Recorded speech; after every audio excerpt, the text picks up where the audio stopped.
You have the nasty habit of surviving. Brace yourself.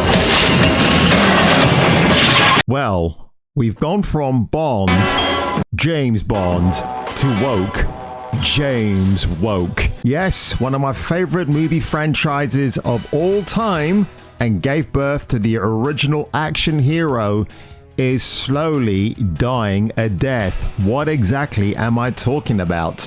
Well, Barbara Broccoli, she is confirmed, apparently, to The Guardian, that the new reiteration of Bond and surrounding familiar characters that you may know and loved all these years will be reinvented for the modern world. Whatever does that mean?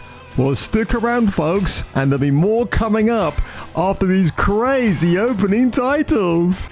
Yes, Thames Television, the station with knockers. Excuse me, there's one now. Yes, can I help you? Fade in, fade out. Fade in. Women, women, women, women, women, fade out. And what that really means is... Did you know in Chicago a sister hockey sus na Snyder med a stickle sponge cake off an island side of Cincinnati, huh? The name's Nukem. Duke Nukem. No, I'm not here to kick ass or chew bubblegum. I'm not here to get even with those alien bastards for shooting up my ride either. I'm here to tell you to watch Jason King on Kung Fu Hot Dog. So watch out for him and his babes of the 1980s. Oh, and one more thing. Hail to the king, baby. So Broccoli recently confirmed that Barbara Broccoli, with her half-brother Michael G. Wilson, confirmed that future James Bond movies will reinvent the character and stories of the modern world. She told She told the Guardian's Tara Conlon that the next film will have to reflect the way the world has changed in the 2 decades since Daniel Craig was confirmed as the 6007, and pointed out that Bond has often been reinvented. So that's actually true. When Pierce Brosnan came on in GoldenEye in 1994, he reinvented Bond. He actually gave us or introduced me for the first time to the Omega Seamaster watch, a watch that I'm going to soon reclaim. I cannot wait to get that back on my wrist again instead of this phony thing here called a Seiko. And then, of course, Timothy Dalton, I would argue, reinvented Bond back in 1986 with The Living Daylights and License to Kill in 1989. The first R-rated Bond movie, don't you know? And, I mean, she says all of that, but then she kind of trips over herself now because... What does she say? As for GoldenEye, I go back to that movie and everybody was saying that the Cold War is over. The wall is over. What does she mean? The Donald Trump wall? Bond is dead. No need for Bond. The whole world's at peace and now there are no villains. And boy, was that wrong. Now, does she mean what's going on in the world at the moment, that they have to somehow bring that into a new Bond film? I don't think you really have to do that because Bond is fantastical. If you want to set Bond in a fantastical world, it should just be that, a fantastical world, not the real world. Because remember, folks, when you earn your hard-earned cash and you go to the cinema, you want to lay back for maybe 2.5 hours, relax, have some fun, go home feeling good about yourself. But no, apparently...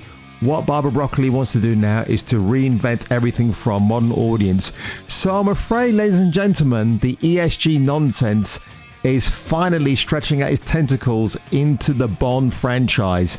And I, as a Bond fan, I'm truly disappointed to actually hear this. Am I surprised? No, I'm not. Did I think this was ever going to happen? Not sure. But when you got The Guardian involved, you know The Guardian's one of the biggest... perpetrators of ESG or woke nonsense. Of course, you know, they sit Barbara Broccoli down, they're on the same wavelength, and they might have Paul McKenna, that hypnotist, who's just doing a few things in front of Miss Broccoli. She knows no better. And I think her father, Cubby, would be very disappointed that his daughter has gone down this route. I think he'd be turning in his grave. Modernization to Bond is not necessary. I mean, you can make a few tweaks here and there. I mean, Quentin Tarantino has pointed out you could just actually remake the books as opposed to doing a sanitized version of those books. I mean, The Man with the Golden Gun, if you've read that, it's proper hardcore, and some of the earlier Bond novels before that, but I don't see a feature for Bond. I mean, Christopher Nolan apparently is meant to be in talks to direct two Bond type movies. Not going to happen. Steven Spielberg has always wanted to make a James Bond film, but then in the end he gave us his own version, which is Indiana Jones, in the only 3 films that you need to care about. So really, I think the future of Bond is dead. It's going to be woke, James woke, nobody cares. He has to carefully pronounce. In fact, can you imagine Bond having an interaction with Moneypenny? It's going to be about James. Don't you know what my preferred pronouns are? And Moneypenny will probably be played by Dylan Mulvaney at that point, and I do hope it happens, because it will just show me and the rest of the world how woke everything's become in entertainment. Why everything on my shelves behind me, which you see right here, and these are just some of the things, folks, that mean more to me than the real world outside and what I grew up with as a kid and what I continue to enjoy now as a fully fledged adult, if you know what I mean. So on that one, ladies and gentlemen, if you were me and if I were you, and if you are literally feeling blue as I am right now, make sure to leave a comment below. Make sure to smash that like button. And if you're feeling really, really good, you can hit that subscribe button for more content like this on the next episode. It is fun, it's entertainment. This is the problem today, I think, with a vast number of films. They are not entertaining. Yeah. And I like, when I go to the cinema, to be entertained. I do not want to come out feeling miserable. And I think a Bond film, you usually come out having had a good couple of hours of laughter and action.